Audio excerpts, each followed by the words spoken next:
ಎಲ್ರಿಗೂ ನಮಸ್ಕಾರ. ಮಹಿಷಾಸುರ ಮರ್ದಿನಿ ತಾಯಿ ದುರ್ಗಾದೇವಿಯ ಒಂದು ರೂಪ. ಮಹಿಷಾಸುರ ಮರ್ದಿನಿ ತಾಯಿಯ ಈ ಶಕ್ತಿಶಾಲಿ ಮಂತ್ರವನ್ನು ಪ್ರತಿದಿನ ಭಕ್ತಿಯಿಂದ ಕೇಳಿದ್ರೆ ಭಕ್ತರಿಗೆ ಸುಖ ಸಂತೋಷ ಪ್ರಾಪ್ತಿಯಾಗ್ತದೆ, ಗೆಲುವು ಯಶಸ್ಸು ದೊರೆಯುತ್ತದೆ, ದುಷ್ಟಶಕ್ತಿಗಳಿಂದ ಮುಕ್ತಿ ಸಿಗ್ತದೆ ಮತ್ತು ಮಾನಸಿಕ ನೆಮ್ಮದಿ ಹಾಗೂ ಶಕ್ತಿ ದೊರೆಯುತ್ತದೆ. ಮಂತ್ರ ಕೇಳುವ ಮುಂಚೆ ತಾಯಿಯ ಬಗ್ಗೆ ತಿಳ್ಕೊಳ್ಳುವ. ತಾಯಿಯನ್ನು ಯೋಗಮಾಯೆ, ಮಹಾಮಾಯೆ, ಚಂಡಿಕೆ ಮತ್ತು ಭದ್ರಕಾಳಿ ಅಂತ ಕೂಡ ಕರೀತಾರೆ. ತಾಯಿಗೆ 8 ಕೈಗಳಿವೆ. ಈ 8 ಕೈಗಳಲ್ಲಿ ತಾಯಿ ಶಂಖ, ಚಕ್ರ, ಬಿಲ್ಲು, ಬಾಣ, ಗಂಟೆ, ತ್ರಿಶೂಲ, ಖಡ್ಗ ಮುಂತಾದ ಅಸ್ತ್ರಶಸ್ತ್ರಗಳನ್ನು ಹಿಡಿದುಕೊಂಡಿದ್ದಾರೆ.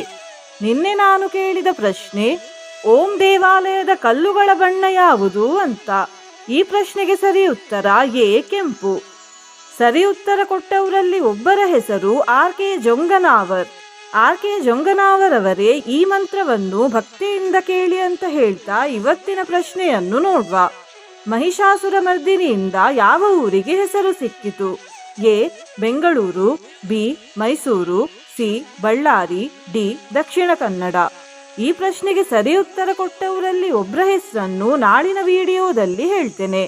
ಬನ್ನಿ ಈಗ ಈ ಶಕ್ತಿಶಾಲಿ ಮಹಿಷಾಸುರ ಮರ್ದಿನಿ ಮಂತ್ರವನ್ನು 108 ಬಾರಿ ಭಕ್ತಿಯಿಂದ ಕೇಳುವ. ಅದಕ್ಕಿಂತ ಮುಂಚೆ ಜೈ ಮಹಿಷಾಸುರ ಮರ್ದಿನಿ ಅಂತ ಕಮೆಂಟ್ ಮಾಡಿ, ಚಾನಲಿಗೆ ಹೊಸಬ್ರಾಗಿದ್ರೆ ಚಾನಲ್ ಅನ್ನು ಸಬ್ಸ್ಕ್ರೈಬ್ ಮಾಡಿ, ಹತ್ರ ಇರುವ ಬೆಲ್ ಬಟನ್ ಪ್ರೆಸ್ ಮಾಡಿ, ಆಲ್ ಅನ್ನೋ ಆಪ್ಷನ್ ಅನ್ನ ಸೆಲೆಕ್ಟ್ ಮಾಡಿ. ಮಹಿಷಾಸುರ ನಿರ್ನಾಶೀ ಭಕ್ತಾನಾಂ ಸುಖದೇ ನಮಃ. ರೂಪಂ ದೇಹಿ ಜಯಂ ದೇಹಿ ಯಶೋ ದೇಹಿ ದ್ವಿಷೋ ಜಹಿ. ಮಹಿಷಾಸುರ ನಿರ್ನಾಶೀ ಭಕ್ತಾನಾಂ ಸುಖದೇ ನಮಃ. ರೂಪಂ ದೇಹಿ ಜಯಂ ದೇಹಿ ಯಶೋ ದೇಹಿ ದ್ವಿಷೋ ಜಹಿ. ಮಹಿಷಾಸುರ ನಿರ್ನಾಶೀ ಭಕ್ತಾನಾಂ ಸುಖದೇ ನಮಃ. ರೂಪಂ ದೇಹಿ ಜಯಂ ದೇಹಿ ಯಶೋ ದೇಹಿ ದ್ವಿಷೋ ಜಹಿ. ಮಹಿಷಾಸುರ ನಿರ್ನಾಶೀ ಭಕ್ತಾನಾಂ ಸುಖದೇ ನಮಃ. ರೂಪಂ ದೇಹಿ ಜಯಂ ದೇಹಿ ಯಶೋ ದೇಹಿ ದ್ವಿಷೋ ಜಹಿ. ಮಹಿಷಾಸುರ ನಿರ್ನಾಶೀ ಭಕ್ತಾನಾಂ ಸುಖದೇ ನಮಃ. ರೂಪಂ ದೇಹಿ ಜಯಂ ದೇಹಿ ಯಶೋ ದೇಹಿ ದ್ವಿಷೋ ಜಹಿ. ಮಹಿಷಾಸುರ ನಿರ್ನಾಶೀ ಭಕ್ತಾನಾಂ ಸುಖದೇ ನಮಃ. ರೂಪಂ ದೇಹಿ ಜಯಂ ದೇಹಿ ಯಶೋ ದೇಹಿ ದ್ವಿಷೋ ಜಹಿ. ಮಹಿಷಾಸುರ ನಿರ್ನಾಶೀ ಭಕ್ತಾನಾಂ ಸುಖದೇ ನಮಃ. ರೂಪಂ ದೇಹಿ ಜಯಂ ದೇಹಿ ಯಶೋ ದೇಹಿ ದ್ವಿಷೋ ಜಹಿ. ಮಹಿಷಾಸುರ ನಿರ್ನಾಶೀ ಭಕ್ತಾನಾಂ ಸುಖದೇ ನಮಃ. ರೂಪಂ ದೇಹಿ ಜಯಂ ದೇಹಿ ಯಶೋ ದೇಹಿ ದ್ವಿಷೋ ಜಹಿ. ಮಹಿಷಾಸುರ ನಿರ್ನಾಶೀ ಭಕ್ತಾನಾಂ ಸುಖದೇ ನಮಃ. ರೂಪಂ ದೇಹಿ ಜಯಂ ದೇಹಿ ಯಶೋ ದೇಹಿ ದ್ವಿಷೋ ಜಹಿ. ಮಹಿಷಾಸುರ ನಿರ್ನಾಶೀ ಭಕ್ತಾನಾಂ ಸುಖದೇ ನಮಃ. ರೂಪಂ ದೇಹಿ ಜಯಂ ದೇಹಿ ಯಶೋ ದೇಹಿ ದ್ವಿಷೋ ಜಹಿ. ಮಹಿಷಾಸುರ ನಿರ್ನಾಶೀ ಭಕ್ತಾನಾಂ ಸುಖದೇ ನಮಃ. ರೂಪಂ ದೇಹಿ ಜಯಂ ದೇಹಿ ಯಶೋ ದೇಹಿ ದ್ವಿಷೋ ಜಹಿ. ಮಹಿಷಾಸುರ ನಿರ್ನಾಶೀ ಭಕ್ತಾನಾಂ ಸುಖದೇ ನಮಃ. ರೂಪಂ ದೇಹಿ ಜಯಂ ದೇಹಿ ಯಶೋ ದೇಹಿ ದ್ವಿಷೋ ಜಹಿ. ಮಹಿಷಾಸುರ ನಿರ್ನಾಶೀ ಭಕ್ತಾನಾಂ ಸುಖದೇ ನಮಃ. ರೂಪಂ ದೇಹಿ ಜಯಂ ದೇಹಿ ಯಶೋ ದೇಹಿ ದ್ವಿಷೋ ಜಹಿ. ಮಹಿಷಾಸುರ ನಿರ್ನಾಶೀ ಭಕ್ತಾನಾಂ ಸುಖದೇ ನಮಃ. ರೂಪಂ ದೇಹಿ ಜಯಂ ದೇಹಿ ಯಶೋ ದೇಹಿ ದ್ವಿಷೋ ಜಹಿ. ಮಹಿಷಾಸುರ ನಿರ್ನಾಶೀ ಭಕ್ತಾನಾಂ ಸುಖದೇ ನಮಃ. ರೂಪಂ ದೇಹಿ ಜಯಂ ದೇಹಿ ಯಶೋ ದೇಹಿ ದ್ವಿಷೋ ಜಹಿ. ಮಹಿಷಾಸುರ ನಿರ್ನಾಶೀ ಭಕ್ತಾನಾಂ ಸುಖದೇ ನಮಃ. ರೂಪಂ ದೇಹಿ ಜಯಂ ದೇಹಿ ಯಶೋ ದೇಹಿ ದ್ವಿಷೋ ಜಹಿ. महिषासुरनिर्नाशी भक्तानां सुखदे नमः।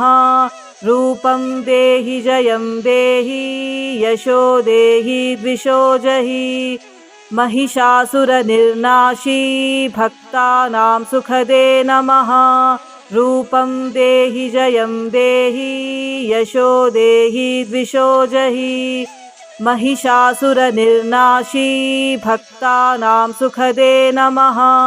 रूपं देहि जयं देहि यशो देहि द्विषो जहि। महिषासुरनिर्नाशी भक्तानां सुखदे नमः। रूपं देहि जयं देहि यशो देहि द्विषो जहि। महिषासुरनिर्नाशी भक्तानां सुखदे नमः। रूपं देहि जयं देहि यशो देहि द्विषो जहि। महिषासुरनिर्नाशी भक्तानां सुखदे नमः। रूपं देहि जयं देहि यशो देहि द्विषो जहि। महिषासुरनिर्नाशी भक्तानां सुखदे नमः। रूपं देहि जयं देहि यशो देहि द्विषो जहि। महिषासुरनिर्नाशी भक्तानां सुखदे नमः। रूपं देहि जयं देहि यशो देहि द्विषो जहि। महिषासुरनिर्नाशी भक्तानां सुखदे नमः। रूपं देहि जयं देहि यशो देहि द्विषो जहि। महिषासुरनिर्नाशी भक्तानां सुखदे नमः। रूपं देहि जयं देहि यशो देहि द्विषो जहि। महिषासुरनिर्नाशी भक्तानां सुखदे नमः। रूपं देहि जयं देहि यशो देहि द्विषो जहि। महिषासुरनिर्नाशी भक्तानां सुखदे नमः। रूपं देहि जयं देहि यशो देहि द्विषो जहि। महिषासुरनिर्नाशी भक्तानां सुखदे नमः। रूपं देहि जयं देहि यशो देहि द्विषो जहि। महिषासुरनिर्नाशी भक्तानां सुखदे नमः। रूपं देहि जयं देहि यशो देहि द्विषो जहि। महिषासुरनिर्नाशी भक्तानां सुखदे नमः। रूपं देहि जयं देहि यशो देहि द्विषो जहि। महिषासुरनिर्नाशी भक्तानां सुखदे नमः। रूपं देहि जयं देहि यशो देहि द्विषो जहि। महिषासुरनिर्नाशी भक्तानां सुखदे नमः। रूपं देहि जयं देहि यशो देहि द्विषो जहि। महिषासुरनिर्नाशी भक्तानां सुखदे नमः। रूपं देहि जयं देहि यशो देहि द्विषो जहि। महिषासुरनिर्नाशी भक्तानां सुखदे नमः। रूपं देहि जयं देहि यशो देहि द्विषो जहि। महिषासुरनिर्नाशी भक्तानां सुखदे नमः। रूपं देहि जयं देहि यशो देहि द्विषो जहि। महिषासुरनिर्नाशी भक्तानां सुखदे नमः। रूपं देहि जयं देहि यशो देहि द्विषो जहि। महिषासुरनिर्नाशी भक्तानां सुखदे नमः। रूपं देहि जयं देहि यशो देहि द्विषो जहि। महिषासुरनिर्नाशी भक्तानां सुखदे नमः। रूपं देहि जयं देहि यशो देहि द्विषो जहि। महिषासुरनिर्नाशी भक्तानां सुखदे नमः। रूपं देहि जयं देहि यशो देहि द्विषो जहि। महिषासुरनिर्नाशी भक्तानां सुखदे नमः। रूपं देहि जयं देहि यशो देहि द्विषो जहि। महिषासुरनिर्नाशी भक्तानां सुखदे नमः। रूपं देहि जयं देहि यशो देहि द्विषो जहि। महिषासुरनिर्नाशी भक्तानां सुखदे नमः। रूपं देहि जयं देहि यशो देहि द्विषो जहि। महिषासुरनिर्नाशी भक्तानां सुखदे नमः। रूपं देहि जयं देहि यशो देहि द्विषो जहि। महिषासुरनिर्नाशी भक्तानां सुखदे नमः। रूपं देहि जयं देहि यशो देहि द्विषो जहि। महिषासुरनिर्नाशी भक्तानां सुखदे नमः। रूपं देहि जयं देहि यशो देहि द्विषो जहि। महिषासुरनिर्नाशी भक्तानां सुखदे नमः। रूपं देहि जयं देहि यशो देहि द्विषो जहि। महिषासुरनिर्नाशी भक्तानां सुखदे नमः। रूपं देहि जयं देहि यशो देहि द्विषो जहि। महिषासुरनिर्नाशी भक्तानां सुखदे नमः। रूपं देहि जयं देहि यशो देहि द्विषो जहि। महिषासुरनिर्नाशी भक्तानां सुखदे नमः। रूपं देहि जयं देहि यशो देहि द्विषो जहि। महिषासुरनिर्नाशी भक्तानां सुखदे नमः। रूपं देहि जयं देहि यशो देहि द्विषो जहि। महिषासुरनिर्नाशी भक्तानां सुखदे नमः। रूपं देहि जयं देहि यशो देहि द्विषो जहि। महिषासुरनिर्नाशी भक्तानां सुखदे नमः। रूपं देहि जयं देहि यशो देहि द्विषो जहि। महिषासुरनिर्नाशी भक्तानां सुखदे नमः। रूपं देहि जयं देहि यशो देहि द्विषो जहि। महिषासुरनिर्नाशी भक्तानां सुखदे नमः। रूपं देहि जयं देहि यशो देहि द्विषो जहि। महिषासुरनिर्नाशी भक्तानां सुखदे नमः। रूपं देहि जयं देहि यशो देहि द्विषो जहि। महिषासुरनिर्नाशी भक्तानां सुखदे नमः। रूपं देहि जयं देहि यशो देहि द्विषो जहि। महिषासुरनिर्नाशी भक्तानां सुखदे नमः। रूपं देहि जयं देहि यशो देहि द्विषो जहि। महिषासुरनिर्नाशी भक्तानां सुखदे नमः। रूपं देहि जयं देहि यशो देहि द्विषो जहि। महिषासुरनिर्नाशी भक्तानां सुखदे नमः। रूपं देहि जयं देहि यशो देहि द्विषो जहि। महिषासुरनिर्नाशी भक्तानां सुखदे नमः। रूपं देहि जयं देहि यशो देहि द्विषो जहि। महिषासुरनिर्नाशी भक्तानां सुखदे नमः।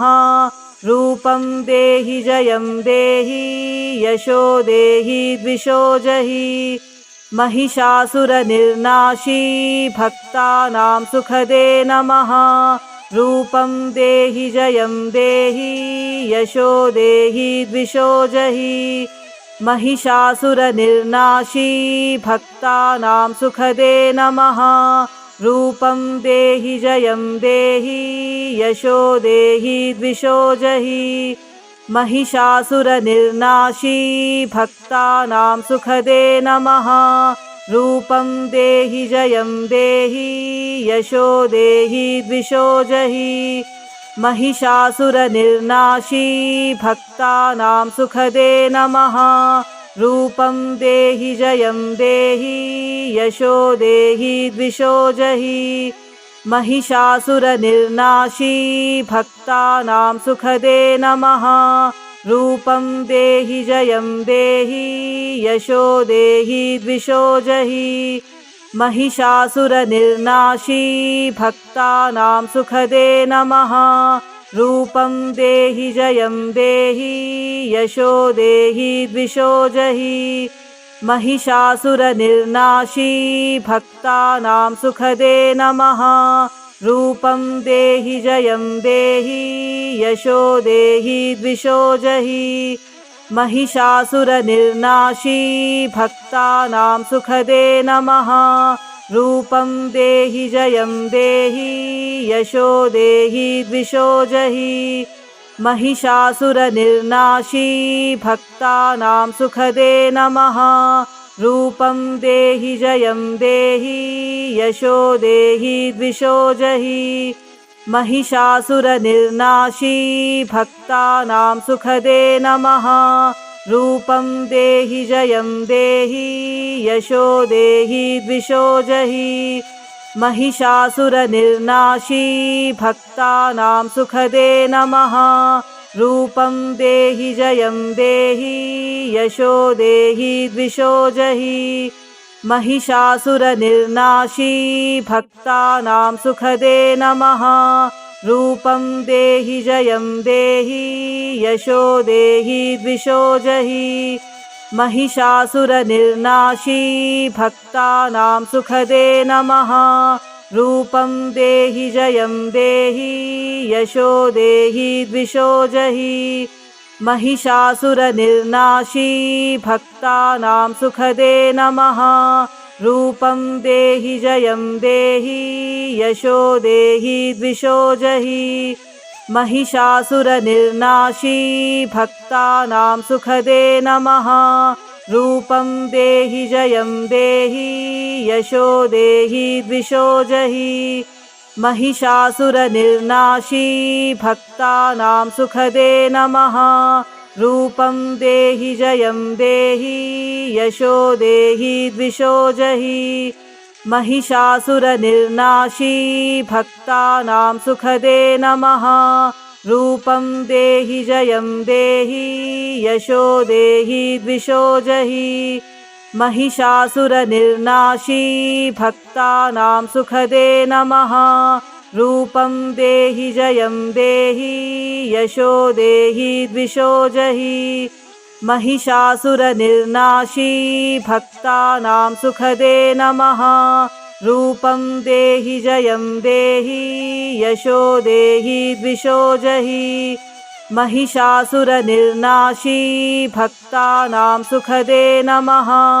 रूपं देहि जयं देहि यशो देहि द्विषो जहि। महिषासुरनिर्नाशी भक्तानां सुखदे नमः। रूपं देहि जयं देहि यशो देहि द्विषो जहि। महिषासुरनिर्नाशी भक्तानां सुखदे नमः। रूपं देहि जयं देहि यशो देहि द्विषो जहि। महिषासुरनिर्नाशी भक्तानां सुखदे नमः। रूपं देहि जयं देहि यशो देहि द्विषो जहि। महिषासुरनिर्नाशी भक्तानां सुखदे नमः। रूपं देहि जयं देहि यशो देहि द्विषो जहि। महिषासुरनिर्नाशी भक्तानां सुखदे नमः। रूपं देहि जयं देहि यशो देहि द्विषो जहि। महिषासुरनिर्नाशी भक्तानां सुखदे नमः। रूपं देहि जयं देहि यशो देहि द्विषो जहि। महिषासुरनिर्नाशी भक्तानां सुखदे नमः। रूपं देहि जयं देहि यशो देहि द्विषो जहि। महिषासुरनिर्नाशी भक्तानां सुखदे नमः। रूपं देहि जयं देहि यशो देहि द्विषो जहि। महिषासुरनिर्नाशी भक्तानां सुखदे नमः।